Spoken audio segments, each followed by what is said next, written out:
So I wanted to start with this because I saw this story, and first off, Vanity Fair, this was a puff piece. It was kind of gross. A whole lot of stuff in here that I don't think actually happened. But it had a really interesting paragraph. Here's a paragraph I wanted you to see right here. It talks about the beginning of her campaign. It talks about the days as it sort of played out.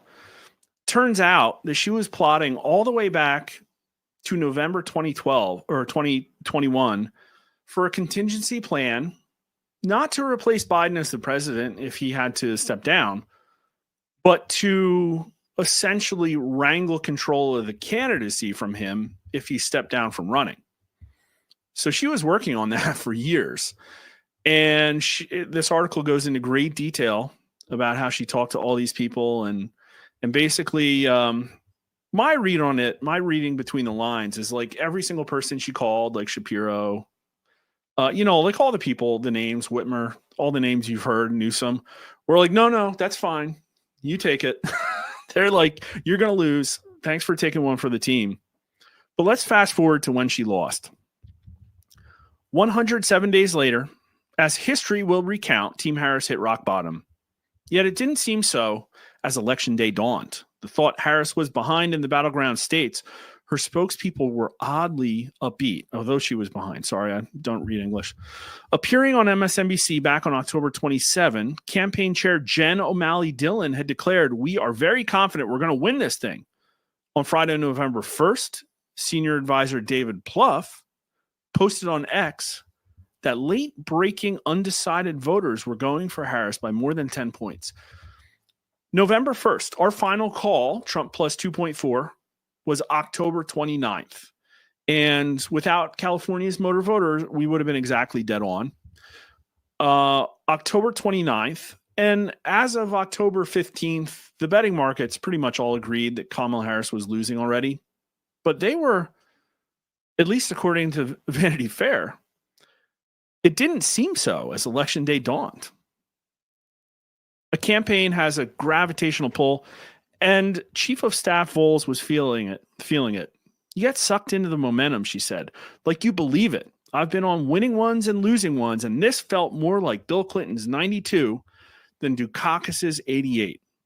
Voles wasn't talking polling numbers or analytics, but just the intangibles, the joy, the vibe, The rallies were so big and so enthusiastic.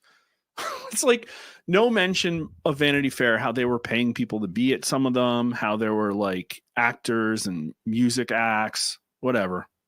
People were lining the streets, but Harris's pollsters didn't share the kumbaya cohesion. Trouble in paradise. One ex-Biden campaign official couldn't understand all the heady talk. They still had consistent polling results that showed her down by 2 points in every state. And Trump always overperforms. How the hell were they going to make that up? So now, keep in mind, we've heard about David Plouffe, who said, wow, I don't know where they got all these public polls showing her leading because her internal polling never showed it. Here's another source, another anonymous source by Vanity Fair that said she was down by 2 in the battleground states. I'm assuming they're mostly referring to the Rust Belt states. Well, I'll tell you what. I had Trump winning Wisconsin by, I think, maybe 1. I think I had him down in Michigan by 1. Pennsylvania was a 2-point race. Their internal polling was more to the right than mine was. How's that for a right-wing pollster? But all of the public polling showed something completely different. This is the final page of the national race. And look at all the blue. Tied, Harris plus 2, tie, Harris plus 4, tie, Harris plus 2, Harris plus 1, Harris plus 2. There's Rasmussen report. That's our final call, Trump plus 3. It was rounded up from 2.4. And Atlas Intel at the very last minute, after 60% of the country had already voted, and after we put our final call in on the last day with a Trump plus 1. But if you look at, we've gone into this in great detail. Like this whole thing, this whole blue area was fake. We all know that because what Rasmussen showed is that basically this red line went like this, and this blue line never got above the red line. and it was all fake. Back here in like September, Reuters had Harris +6 when we had Trump +2. There were 8 points to the left of us. 8 friggin' points. Her internal polling probably had Trump up 1 or 2 nationally too. So the public polling was 7 points, 6 points, 5 points, like ridiculously far to the left of not Rasmussen, of the Democrat internal polling. And this was one of their better cycles. They didn't miss as much as they did in 2020. It's incredible, time and time again. This is, now you're going to have to squint because you can't see the whole thing if I zoom in. This is the whole fall if you removed Rasmussen reports. There were 28 little red circles between August 1st and November 4th. And by taking Rasmussen reports out, I removed 14 of them. 50%, 50%. 50% of all polls that showed Trump leading the national popular vote that were accepted by Real Clear Politics and posted between August 1st and November 4th, half of them were from Rasmussen reports. And so they all shifted back towards Trump right here at the end. I have to wonder why. Maybe part of it was the betting markets. Maybe they were trying to save what credibility they had, what scraps of credibility. Maybe we shamed them into being accurate. I just don't get it. I don't get it. Okay, let's start. We're going to talk about all the different ways. Here we go. Here's number one, cherry picking. Trump's approval rating plunges with America's most accurate pollster. Now, that most accurate pollster, I think, is according to mostly their own measuring stick. We can argue about measuring sticks. I will tell you that 2/3 of their polling, 2/3 of their state polling came out after our final call, where 60% of the country had already voted. And some of them, I think, were, one or like 2 bites of the apple kind of thing. And we put out more polling. We put it out earlier. They really didn't put out any polling in August and September. We already had this race locked in before they showed up, Atlas Intel. But what I can tell you is that Newsweek would not cover Atlas Intel. Unless Atlas Intel, for some reason, all of a sudden, out of nowhere, has Trump down 5 points. That's right. Today, Atlas Intel has Trump doing 5 points worse than us. We were net 10 points. We were net +5, and they have him net -5. So maybe the accuracy doesn't extend to the approval rating, but you can better believe that Newsweek's all of a sudden got super interested in Atlas Intel. And they're like, oh, we got to run with that story. This is way better than Quinnipiac. Why would I use a Quinnipiac headline when I could put Atlas Intel there and then show that he's America's most accurate pollster? I can guarantee you that they would not have put this part in if it was a result. I mean, they wouldn't have covered it, but if it was a result they didn't like, they would not have put that in. And here's another crazy example of cherry picking. This one's one of the most ridiculous ones I've ever seen. This was in the thumbnail. Harris leading Trump by 7 points, according to a poll. Oh, interesting. I can tell you nowhere in that Real Clear Politics aggregate was there a Harris +7. But this is ridiculous levels, like +7. Again, that's 9 points to the left of where we were. Vice President Harris holds a 7-point edge over former President Trump nationally in a poll released Friday, marking the latest gain for the Democratic presidential candidate as the general election approaches. So if anybody reads beyond the headline, they're going to read probably the first paragraph. Going on to the second paragraph, we've probably already lost like 2/3 of people. The survey from Fairleigh Dickinson found Harris leading Trump nationally with 50% support to 43%, while 7% of respondents said they will vote for somebody else. Trump and Harris fare equally well with voters from their respective party, each having 95% support from their partisans, pollsters found. Okay, fair enough. Now we're at 2 paragraphs. We've lost like 90% of the people. Pollsters noted race or gender played a large role in pushing Harris's lead, When voters are asked to think about race and gender, Harris' lead grows significantly, while support for her and Trump are virtually tied when they're not made to think about it. Wait, what? So 95% of people now, because I think another 5% probably didn't understand that paragraph, 95% of people are like, I don't get it. They don't care. They got what they wanted. Harris up 7.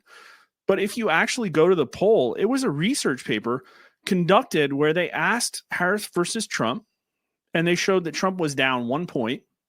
And then they primed the survey responses after a whole bunch of questions about race and gender. This survey experiment means that we can compare the voters who are primed to think about race and sex with those who are not, and because the assignment to these conditions is done at random, we can be confident that any differences between the groups are a result of priming. This is literally a test to prime people. And The Hill cherry-picked the primed result. They literally selected a push poll and ran it as a national headline. It got attention. People probably spread it all around Reddit. Nobody read. This is the sleaziest thing I think I saw all cycle. And this is one of the big ones. Absolutely incredible. This disgusting story here. Should like bookmark. I bookmark it maybe, and I'll come back and just remind myself how bad everything can get. I mean, it's just crazy.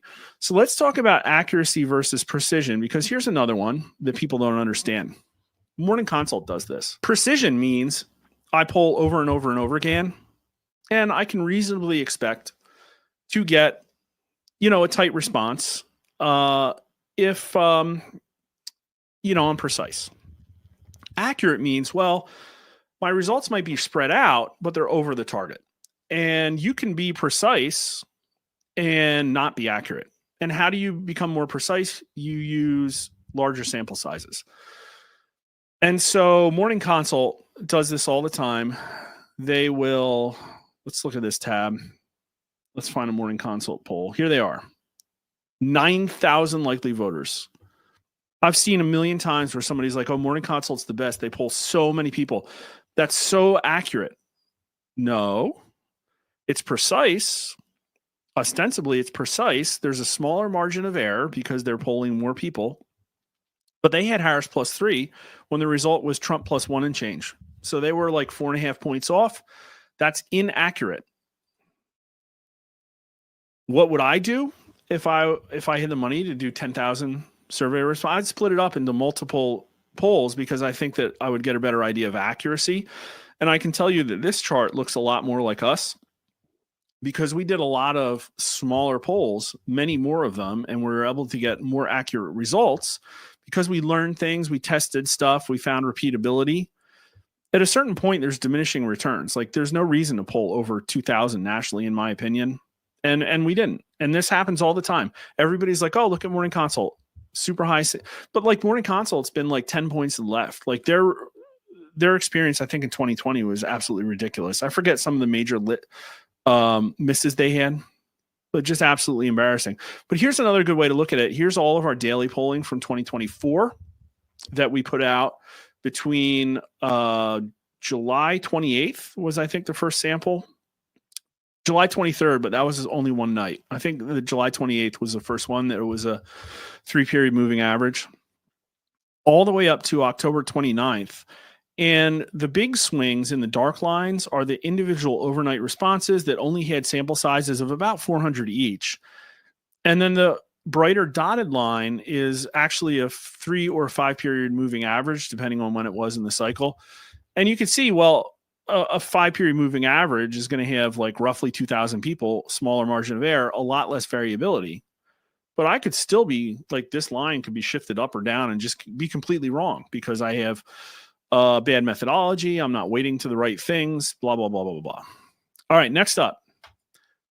This one is an important one, confirmation bias.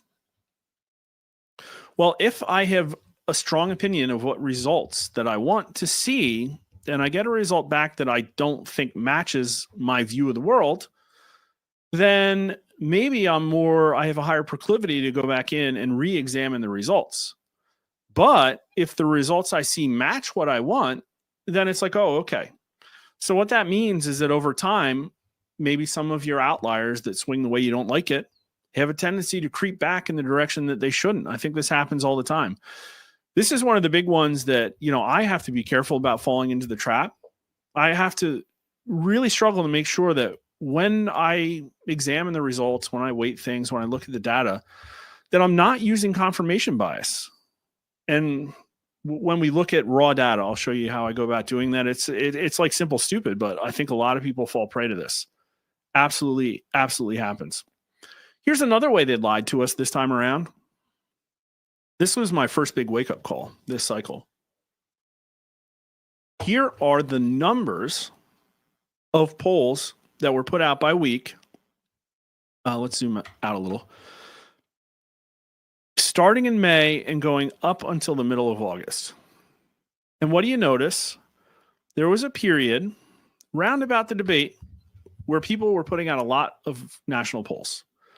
Roughly 12, about 12 per week. All the way up until what happened in this little column here. Kamala Harris got anointed. She got anointed, democratically anointed. And all of a sudden, the polling dropped off. That's weird. For the first 2 weeks of August, and I can tell you, polling in August is fine. Like, this was before the DNC. Like, why wouldn't you poll then? She had just been given the candidacy for the Democrat candidacy for president, and nobody cared.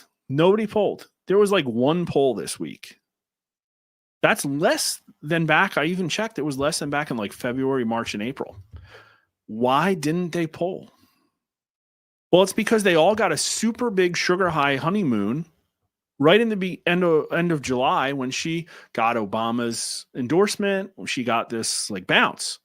And they're like, oh, cool. I got a bounce. I'm just going to let it sit. I'm just going to let it sit in that aggregate. I don't think I should poll. I might find something I don't like. And so they use timing. They can lie based on timing.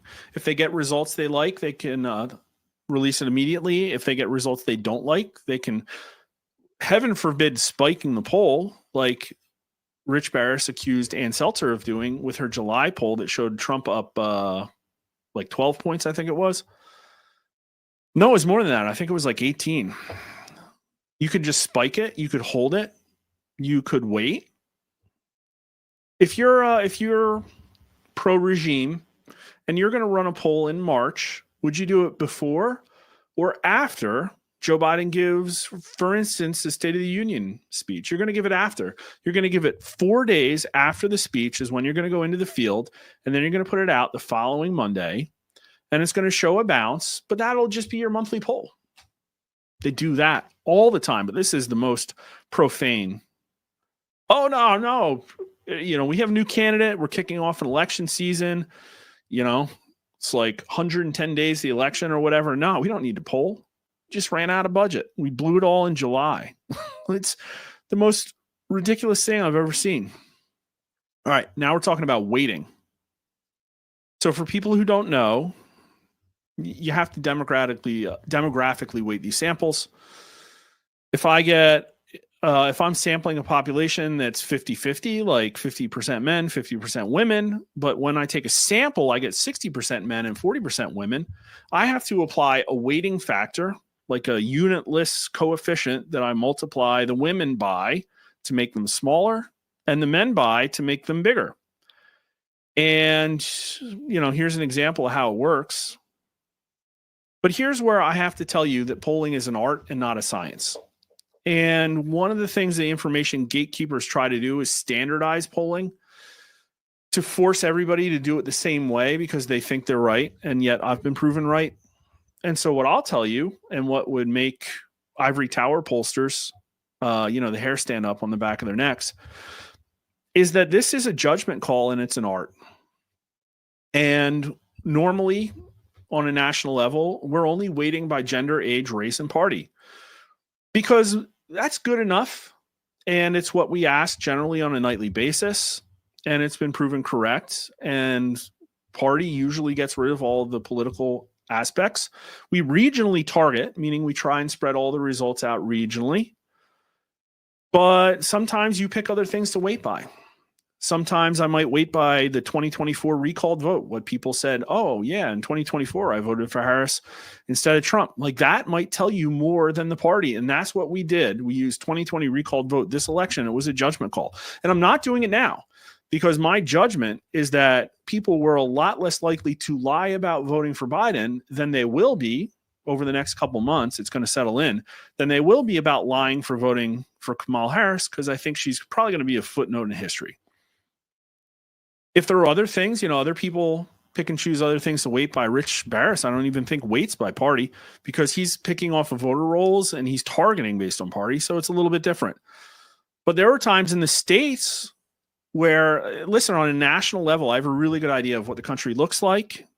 If I regionally target and weight by these factors, maybe throw in recalled vote, I'm going to get pretty close because I poll so often. I get a feel for what the nation is.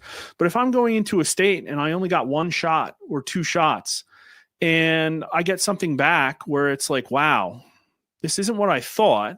And I'm not using confirmation bias. I'm looking at the results and saying something doesn't match here. My independents are too left leaning. How do they identify politically? Oh, well, I have too many liberals and not enough moderates.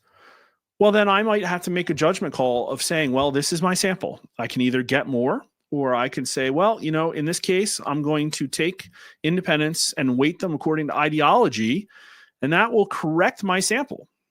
And if somebody has confirmation bias, here's an example of what we weight right now. This is what it looks like in our national crosstabs. Gender, age, race, and party. A lot of people will focus on the party aspect here. And what you can see is that we're still waiting for Democrat +2, when in fact, I really think the electorate is probably more like Republican +1 right now. In my numbers, because my flavor is different than other people, I think that probably equates to a D+0 or a D+1. We might have a tick up in unaffiliateds too. I don't know. I haven't done the tests. But we're still D+2. That's where we were at the in the 2024 election. And a lot of people won't even tell you this stuff. And a lot of people do and will say, oh, well, transparency.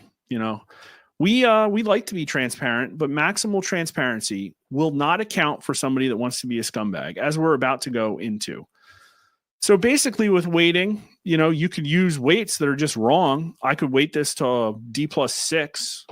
And we'll go into an example of just absolutely wrong weighting. Yeah, let's do that. Let's look at the New York Times and an example of absolutely wrong weighting. Are you kidding me? Chrome crashed. All right, there we go. Okay, this is the New York Times crosstabs. Crosstabs all look different depending on who you're looking at. And the reason I picked this one was because this was a Pennsylvania state crosstab that they put out in October. And I think I caught the New York Times being disingenuous, because what I saw them doing is that they would put out two states at the same time, often in the cycle, and one of them would be good for Trump and one of them would be bad. And usually the one that was bad for Trump is one that Trump needed to win. And so in this case, it was Pennsylvania. I think they actually put out a Trump +5 in Arizona, along with this poll in Pennsylvania that showed Trump down 3. 50% Kamala Harris, 47% Donald Trump. And I think Nate Cohn's a good pollster. And I think Sienna does a good job. Although I'll tell you, Nate Cohn has been MIA since the end of December. And the New York Times hasn't put out a single poll since November 4th. What does that mean? I don't know. But look at this. This is their breakdown of the total electorate. This is like their kind of like their weights. This is all weighted set of crosstabs. And so these percents here don't match the initial sample, they match the weighted sample. So it's saying like, oh, 13% of this weighted sample is 18 to 29-year-olds. But let's go out here to the right where they ask about 2020 vote. In this poll of the state of Pennsylvania that showed Trump down 3, they say that 46% of this poll were people who voted for Biden in 2020, and only 38% of this poll were people that voted for Trump. Biden had an 8-point advantage here. Well, we know that Biden didn't win Pennsylvania by 8 points. It was more like 1, I think. I think it was less than 1. So they have like over 7% too many Biden supporters in here in a poll that showed Trump down 3. So really, if you were to correct for this and wait for recalled vote, then Trump would probably be up 4 or 5. And yet the headline that everybody wanted here, the headline linking to this poll was that Trump is down 3 in Pennsylvania. Completely different than what the crosstabs show. Now, you can do this for other demographics too. I can say, oh, look at their black vote. It's only going X% Trump or whatever. And I can adjust for it in my head and get an idea of what the poll means. But this one is just blatant. 8% too many Trump Biden voters. And it turns out, you know, if they had waited for recalled vote like me, they would have been more accurate. Would have been more accurate. And they didn't do it. He wrote a big, long story about why they didn't do it. Here's another one just kind of like that. This is an ABC Ipsos poll that was released in September. And this one, I think, was one of the ones that had Harris up 4. And this just jumped out at me. I just looked. They have this like 500-page document. It's how they crap out their crosstabs. But in here is something really stunning. And you really got to read the fine print here. If I can find it. Or let me look for favorability. Here we go. Do you have a very favorable or unfavorable impression of Kamala Harris? 47% favorable, 44% unfavorable, net +3. Again, this is a poll that showed Harris winning by 4. Here are the Trump numbers. 35% favorable, that's 12 points less than Harris. 58% unfavorable. So they had Trump underwater 23 points in favorability in a poll that had Harris up 3 points in favorability.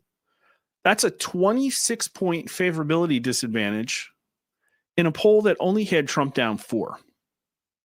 They literally polled to get this kind of result. They literally had to have a sample of Republicans that was like every single Trump deranged Republican in the nation.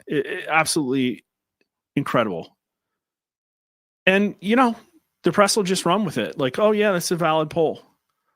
What? Like, how do you get this?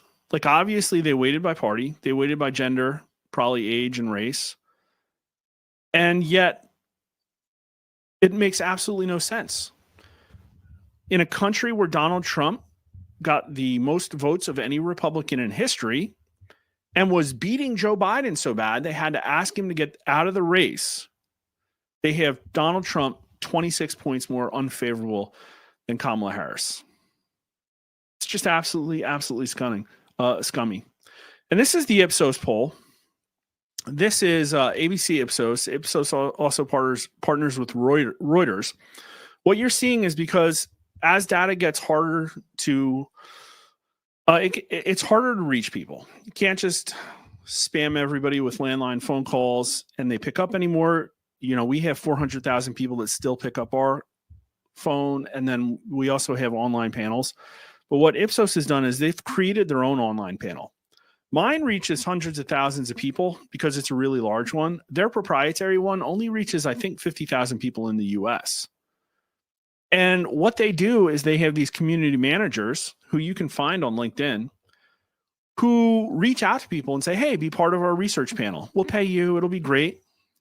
But you'll notice, you know, she works for a major corporation. She lives in New York City.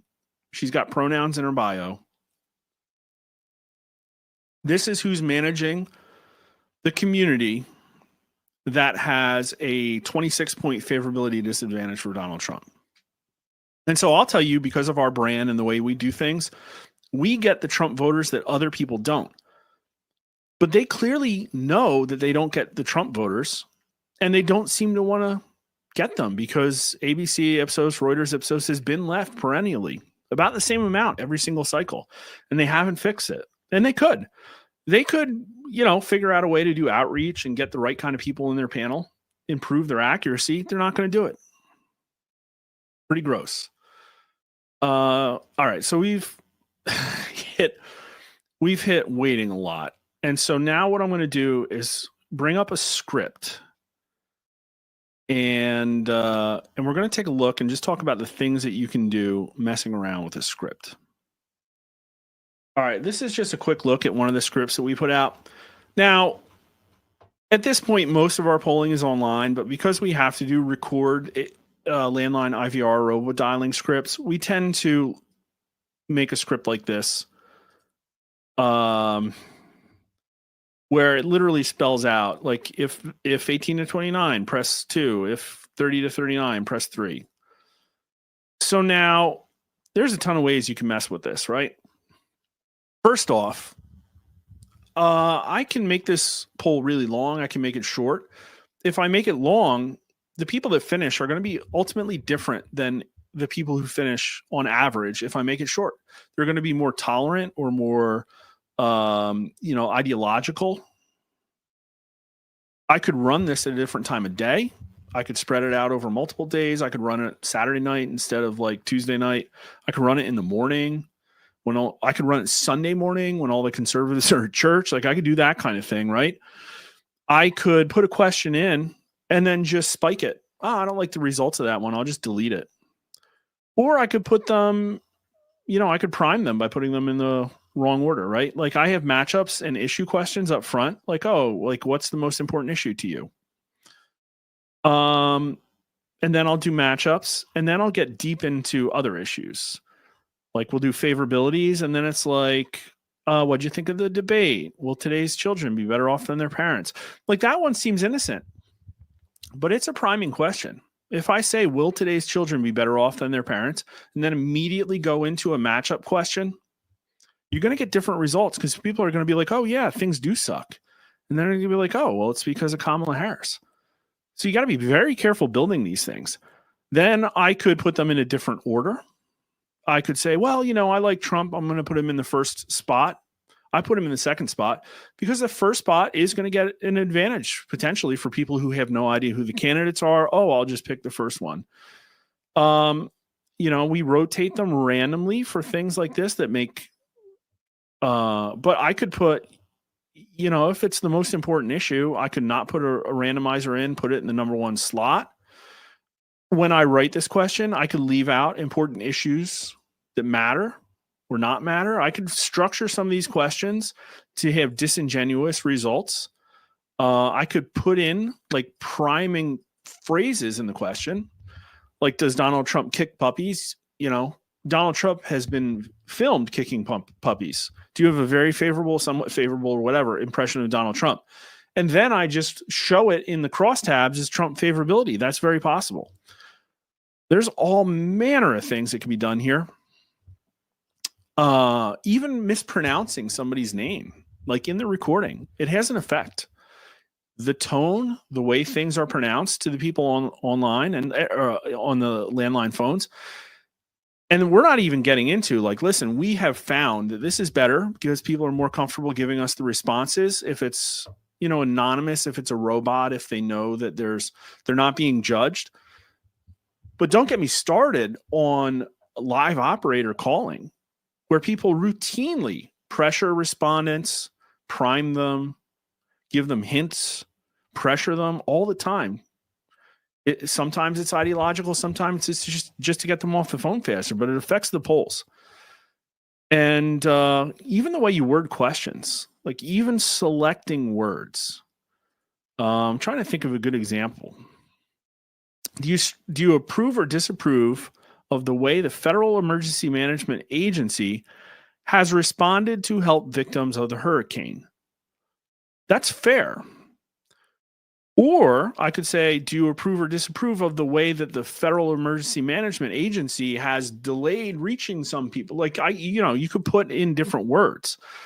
I could imply here, by adding a word or taking another word away, that the response was inadequate. A lot of stuff you could do. So that's scripts, push questions, question order, candidate descriptions. Candidate descriptions is another big one. So let's say I'm doing favorability. Here's favorability numbers, favorability questions. Kamala Harris, Donald Trump. Tim Walz, J.D. Vance. In this poll, they're national figures. We just said the name. But what if, like, I'm doing, a local poll and I have congressional candidates and one of them's a businessman, one of them is a mayor, one of them's, do I use those things or not?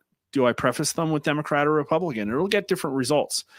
And you'll notice here, because I'm rotating Republican, Democrat, this is a trap. And so let's go to data and I'll show you what I mean by trap. What I see when I do a poll. So I've anonymized this. This is just like the first part of phone numbers and IP addresses. And I've already downloaded this from both our online and landline vendors. I've lined everything up. I've prepped it. And I've actually run it through weightings too. So what that looks like, the output here is literally just a bunch of numbers. This was a poll of, I believe, Nevada. I took it off of this was a state poll of Nevada from the middle of October, done for our sponsors, American Thinker. And this is a really good set of weightings here. You'll notice the highest is only 3.6. The lowest is 0.24. So because the landline, we often oversample older voters, but older voters are about half the electorate. And so if we got too many of them or too many white voters, they'll wind up with a weight like 0.3, 0.4. And then this is like probably a younger minority or somebody in a very specific part of the state where we didn't get enough from that county. This number is one of the things that I look at first. I've taken all this data. I haven't even looked at the results yet. I got a number for the sample I think is about right. And I'm going to stack rank the weight and see, like, what's the weighting efficiency? Do I have a 7 or an 8 here? Is that 7 or an 8 like one specific person? What I could do is throw this in a pivot table right away and tell you who's winning that state, Harris or Trump. And what I could look at if I was disingenuous, the very first thing I could look at is here's the two-way matchup question.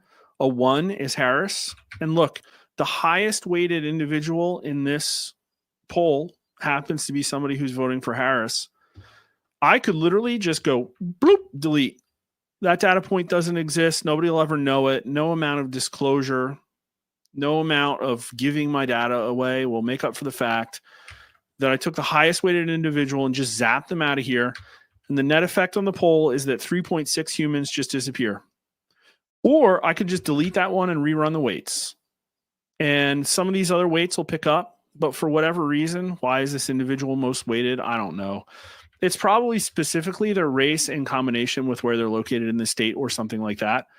But what I'm looking at, because I'm not, a scumbag, is like, okay, well, why are these individuals weighted higher? Is it because if I see a lot of 2s here, it's because where do I live in the state? And this is probably Clark County, and I don't have enough Clark County people. So I'm like, oh, well, is my weighting correct? And should I change it? Or do I need to go get more Clark County folks?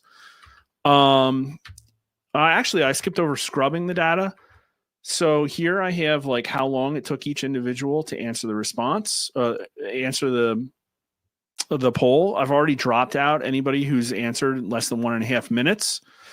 And I did it without looking at who they voted for. It's tough. If you've got confirmation bias, it's super tough to do this because I could literally make this say whatever I wanted. I literally could. But what I'm trying to do is give you a signal, not impart a signal onto numbers. And so then the next thing I'd look at is I'd say, okay, well, I can actually use a tool, or I usually just use Excel, and I look for a high number of repeat responses here. And this one actually has like kind of a high number. And I didn't delete them out because they were changing them. But this is somebody that only took 1.5 minutes. And it's like, well, they gave like very favorable rating to pretty much everybody except for Harris. And, that means to me, they're probably like reading here, but if somebody just blew through this, like all 3s, maybe I'll delete that. Maybe they're just like hitting 3 over and over again without checking who they voted for or what the weightings are. These are all very low weighted individuals. So it like wouldn't impact the poll that much. But it does impact it a lot if I'm literally on purpose going and finding all of the higher weighted results and getting rid of them because of data quality reasons. And so, listen, again, it's art, not science. I don't have advanced AI tools. They exist. I'm exploring some of them. But in this cycle, we did more state polling than ever. And it's just easier to get into the data and just clean this crap up. Get rid of the people who you can tell aren't reading. You get a feel for it. Like this one looks like a bad data point too. I think this is like before really cleaning, but look at all these ones. A lot of times you'll get things where it's like, okay, look at their 2020 vote. You can filter for people that voted for Harris in 2020. And then look at their Trump favorability. So these people are swing voters, right? They say they voted for Biden and then they love Trump. And so what you do there is then like compare this and see if it's because like this is what you'd expect to see. Like, look, these people had their minds changed. They voted for Biden and then they hate Harris, love Trump, hate Waltz, love Vance. Wow. That's a data point. That's a swing voter. But then this one, I don't know, man. 2, somewhat favorable for Harris, very favorable for Trump. Not sure about Waltz, not sure about Vance. Maybe that needs further examination. But anything can happen here. Look, I could just go like this. I don't like the result. Boop. Now that person's a Trump voter or this column. Boop. I've just changed the poll. Nobody will know. They'll never know. No amount of disclosure. Anybody could do this. And all it comes down to, there's nobody tracking me. There's nobody looking over my shoulder. There's my own integrity and justification and methodology. I mean, like, that's it. It's like, okay, well, what's your methodology? Well, it's like, yeah, I get data through randomized landline IVR, preferentially dialing a massive panel. And then I get online data through major online marketplace vendors. And then I clean the data in Excel and then run it through weighting algorithms. That's it. This is what every single pollster in the industry uses. Maybe they use a different tool. Maybe they're paying for something that, Alchemer, our survey software, does some of this. They automatically get rid of some speeders for me. But it all comes down to like arbitrarily selected rules. And ultimately, my goal is that I have to put this sample out and I have to feel comfortable that my weighting selections and the quality of the sample reflects a reasonably good sample of the state, because I'm not doing the state 5 more times. And so what I'm personally really looking for is like, did I get good regional coverage? Do the ideologies by party make sense? Did I randomly get a whole bunch of like super Trump deranged independents? And that's bizarre for the state. And the prior run was different than that. One of the things you can use is the issue question, right? It's like, this is exactly what Ann Selzer didn't do. She didn't filter by independence and then filter by issue and see that all of her independents cared most about abortion. Compare it to neighboring state polling data or national polling data to say, no, most independents across the country don't care about abortion, and say, wow, there's something wrong with my independent samples, and go get more of them or, whatever. It didn't happen. All right, let me go back to, and here we are, by the way, this is 2020. And we did pretty good that year. We did better this year.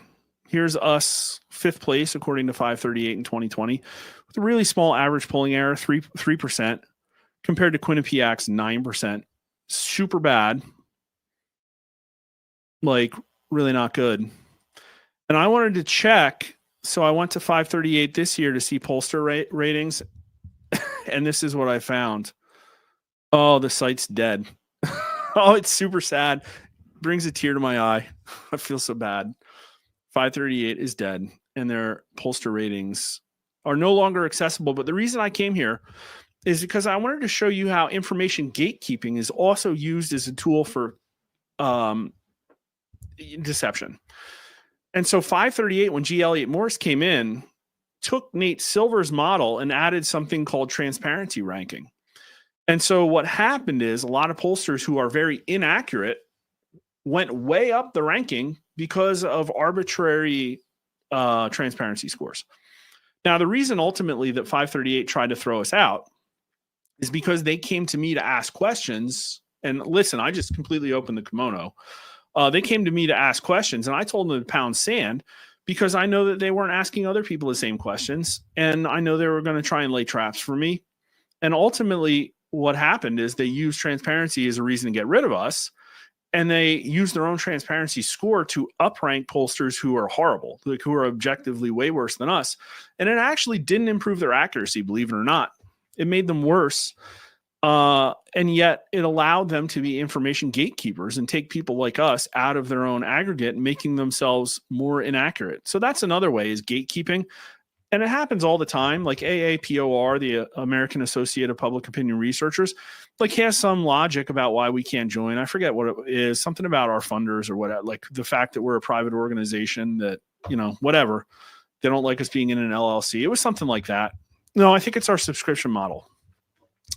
And so they use that to information gatekeep, and everything that we have to say is invalid according to them. Like just because of reasons, like reasons, dumb reasons. Yeah. But ABC, who owns 538, like this is why their polling is wrong. We're trying to sort out how we cover the next 4 years when everyone inside ABC News is on one side. The person said, speaking broadly about the network, which is also home to Good Morning America and World News Tonight, like this is the problem. So I gave you a huge long list. I could tell you a few more too. Like we talked about timing. We talked about holding results. But what about data mix? Like maybe one time I know that my SMS text is a little Trumpy and yet my live operator isn't. And so I'll use a little bit more of one and not the other. Talked about live operator caller bias being inserted. What about targeting? Everybody says regionally targeted, but I know that Republicans in the South are different than Republicans in the Midwest. And so maybe I'll just get more Republicans from one and not the other. I can do that purposely, or I could just like let the, randomized nature of the polling take care of that. Nobody is ever going to know. 538's transparency questions are not going to be able to tell you. No amount of transparency. And that's why trust and authenticity and being willing to like tell you all this stuff, in my opinion, is the most important thing. And I could be wrong. Like I try not to make overt predictions about what I think is going to happen without basing it on the data. But what I put out is data. I put out polling data that you can trust has not been screwed with. It's got my stamp of approval on it, that it represents a poll from Rasmussen reports and the way we like to do business. If you don't like that, then fine, don't use the data. And if you're 538, it made you worse this time. They actually inserted left-wing bias compared to Real Clear Politics. So I wanted to talk about this too, because this is another way that deception is inserted into the polling industry. And this one is about Ann Selzer, Ann Selzer. And I want to preface this with Rachel Maddow came on air the weekend before the election and looked America in the eye on MSNBC and said that Ann Selzer is a gold standard pollster of Iowa. But not only that, she's a living bullseye. Literally a human bullseye.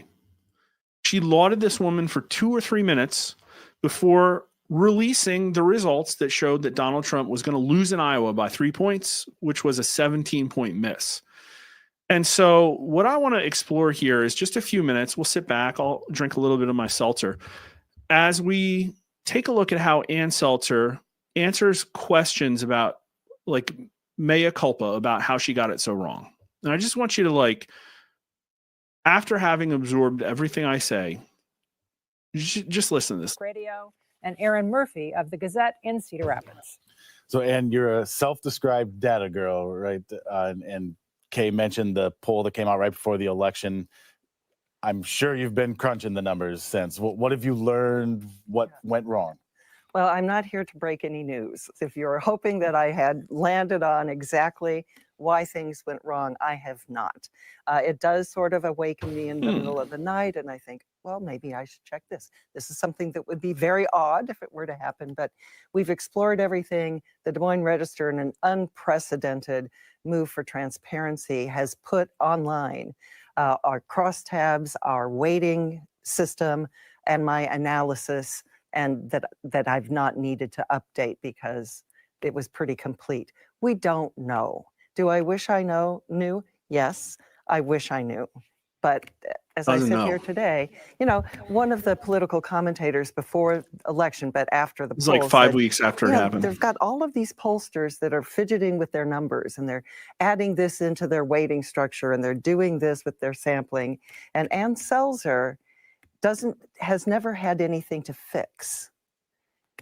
Oh, well, that's a slap in the face. Well, and I'm glad you mentioned that. That makes me Ken mad. was going to ask you a little bit more about methodology, so I won't get deep into it yet. But as Kay mentioned, you have a number of polls in the past that were really remarkably disingenuous, accurate, and not just when everybody else was, on occasions when others were not, like that Ernst Braley poll in 2014. And maybe the answer is the same, but I'm just curious if you have any sense of why that methodology that has served you well for most of your previous careers suddenly did not in 2024. I wish I knew the answer to that. I came from outside the industry, and I could think of at least 5 we saw that off the top of my needed to head. be fixed.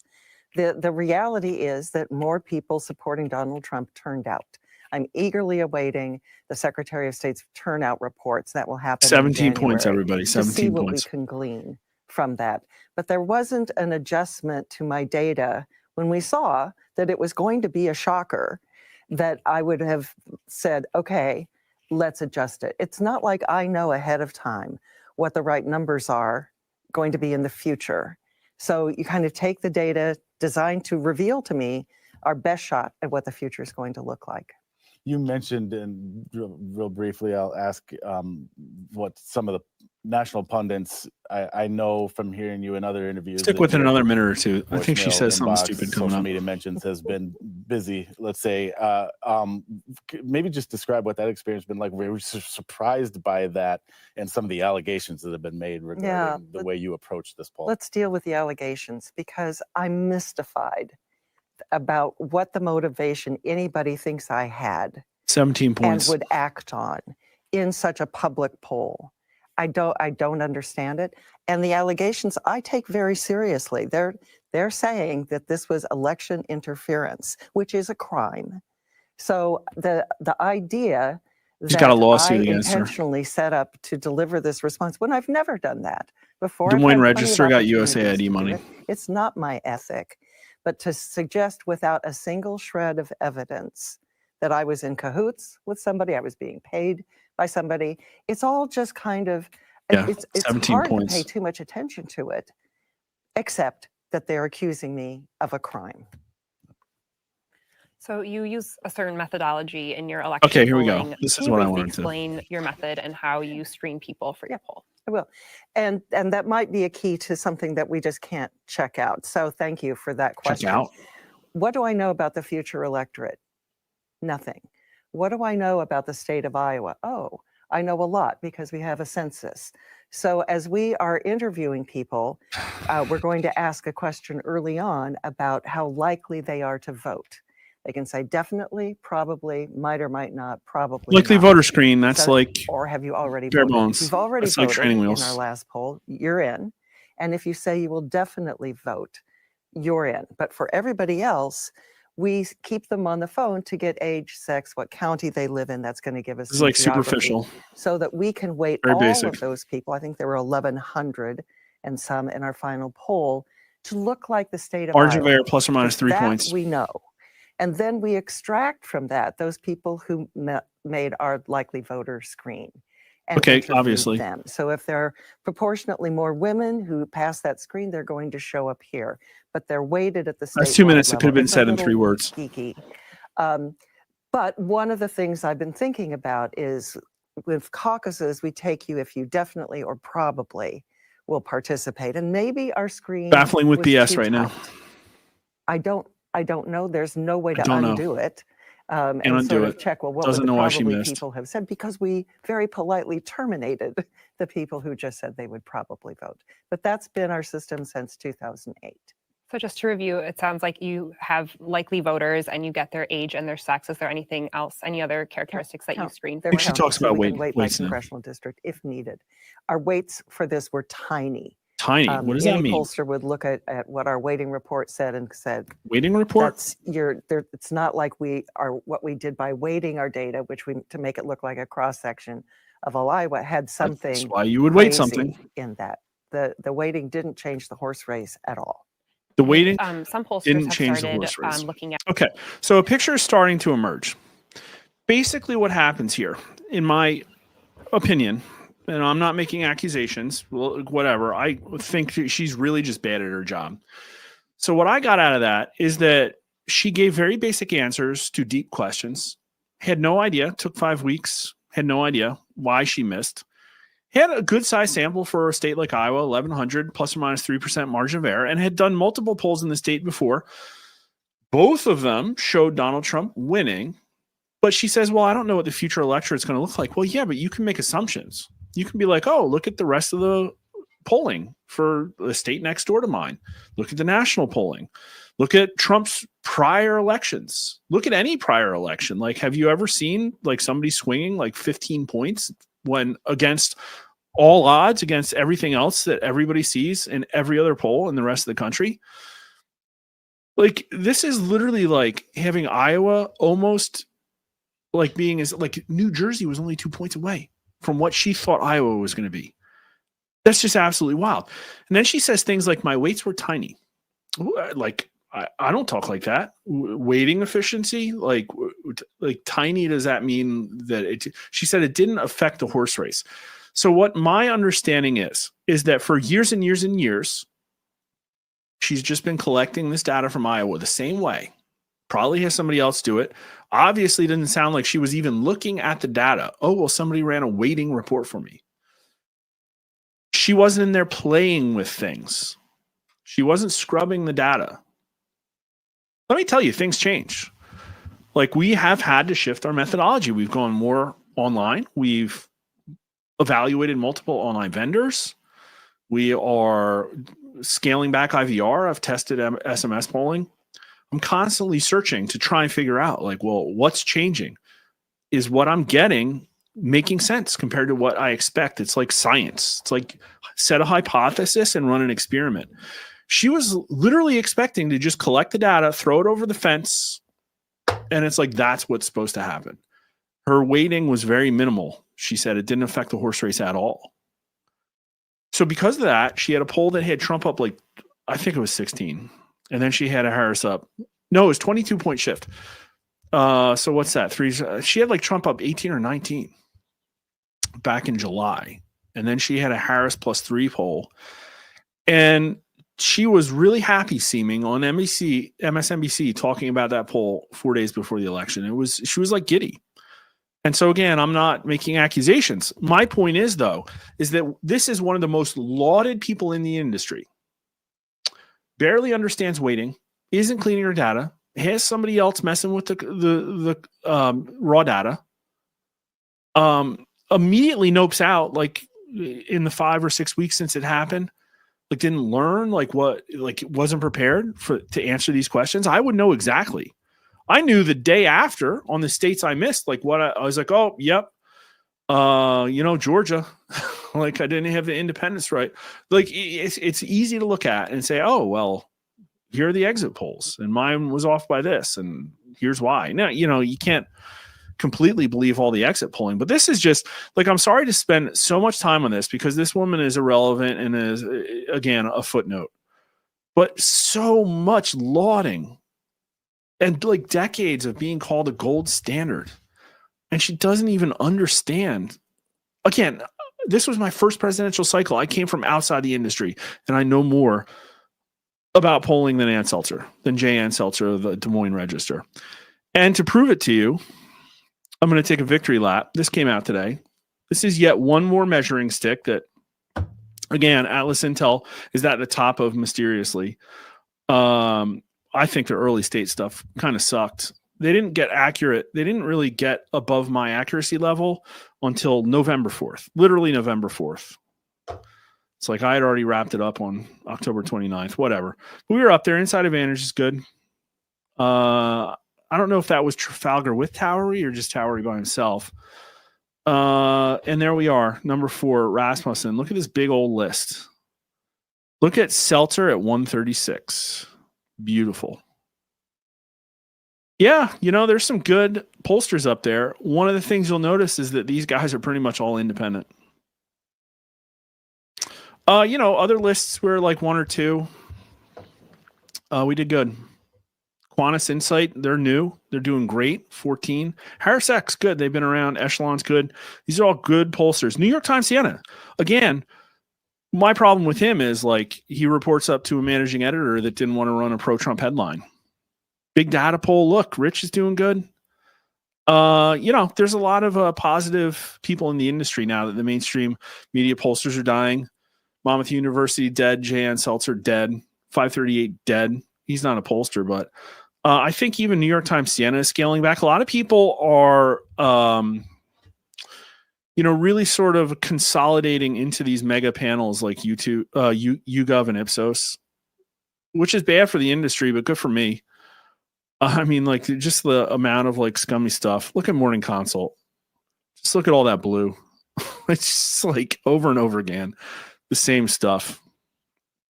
All right. So I covered a lot of that. You know what? I might want to bring up one more chart. This is our state polling accuracy chart because I want to talk about this is one other way that they lie, that they completely lie to you. And it's the one that upsets me most because we are humble. And again, I'm tooting my own horn here, but we don't do this a lot. I hate the idea of, can you imagine being the person that sits at home thinking about how to selectively edit your measuring stick to make you look best and all of your competitors look worst? But one of the things they do is they always cherry pick final call. And so I wanted to put out our polling accuracy, not relying on final call, but also comparing it to average polling. And so here are the battleground states, all the states we did. This first column was the Heartland Biden set we did. And then these were 4 sets of Harris polling. And we polled across, I think, 14 states here, 7 of which were battlegrounds. And so I've compiled the average of all of our state polling in this column, and then the actual. And then I've compared our accuracy to the final call and to the average. And so here's a bunch of measuring sticks. Pick the one you like. In the battleground states, we got 6 out of the 7 correctly called. The one we missed was our average polling had Harris up 0.8. Trump won by 1.5. So we were still within the margin of error there. We are outside of the margin of error only for Arizona. We had Trump +2 on average. He did 5.5. And our final call within the margin of error, 2 of them missed. Our final our Georgia poll was Trump +6. He did 2.2. The average was 4.5 within the margin of error. So our average polling error in relationship to all the average of the polls to the actual result was -0.7, which means on average we were 0.7 to Harris. Just looking at our final polling, we were literally spot on, no bias. And, some of these we missed by outside of the margin of error. We were too Trumpy in Georgia, not Trumpy enough in Arizona, but they basically completely offset each other. And that's like what happens with real polling. Like here, this is the shape here where like Arizona, we weren't Trumpy enough. Georgia, we were too Trumpy. Well, it's because I messed up the weightings. I probably underestimated Atlanta turnout. I had too many independents. I didn't, I got the party balance wrong. And that's sucks. That's stuff you got to predict. This is like what Ann Selzer says. I don't know what the future electorate looks at, but like I did pretty freaking close. You know what I mean? And I had this signal where Georgia kept getting better and better for Trump as time went on. So like, obviously my early polling was actually like my first set was pretty sweet. September 23rd, what actually happened is towards the end of this October 29th set's the farthest one off in Georgia. And I think there was panel fatigue. YouGov had come in like a 800-pound gorilla and was taking up all the capacity. And it just is what it is. When you can see the fact that Georgia's persistently high, Arizona's persistently low, shows that it was not really, it was hey, my mix or my weighting, it wasn't, and man, look at Wisconsin. A little bit of spread, but that's pretty good. Michigan leaned to heavy Harris. Pennsylvania, dead on. North Carolina, dead on. Nevada, a little too Harris lean. These are good results. Across all states, Texas really screwed us over, and Ohio, we underestimated Trump turnout. And so the average polling error balanced out. -0.5, slight Harris bias, -0.2, completely unbiased. It's we really whiffed in Texas, but it was made up for the other direction in Virginia and Georgia. So that's how I look at it. In our Senate, we were way too pro-Democrat in the Senate, on average 2 points. But keep in mind that previous chart that showed us have a little slightly over a 3% average polling error in 2020. If you do the math here, I think it's probably more 1.5, 1 point. And to be honest with you, these polls all have a 3-point margin of error. So to have anything that close with polls, if you're doing polls that have a 3-point margin of error, anything less than a 1 point average polling error is probably cheating across all of your polling, to be honest with you. Cheating, what does that mean? Well, I look at what other people have, and I say, you know what, based on the betting market, based on Emerson, based on some other stuff, I think Trump's going to do +2 in Pennsylvania. I can make my polling put that number there. Have I done that? No. And the reason I don't do that, I don't check until after I'm confident with the poll. I don't do that till after because I poll and I'm putting out polling. And the last thing I want to do is give you something that's not polling because it's data. And what am I going to, I'm preventing you from having the data? Look, we missed Michigan. I had Harris winning Michigan. I knew Trump was going to win Michigan, and yet I still put out a final call Harris +1 in Michigan. I knew it was wrong. And yet here we are. Well, I was afraid there was going to be a cheat. I will admit that. I was afraid they were going to steal it, and they tried. If you've learned something, please follow us at RasmussenReports.com, Rasmussen_poll at Twitter. Follow us on YouTube. Please like and subscribe if you haven't already. Mark_R_Mitchell at Twitter. And thanks for watching.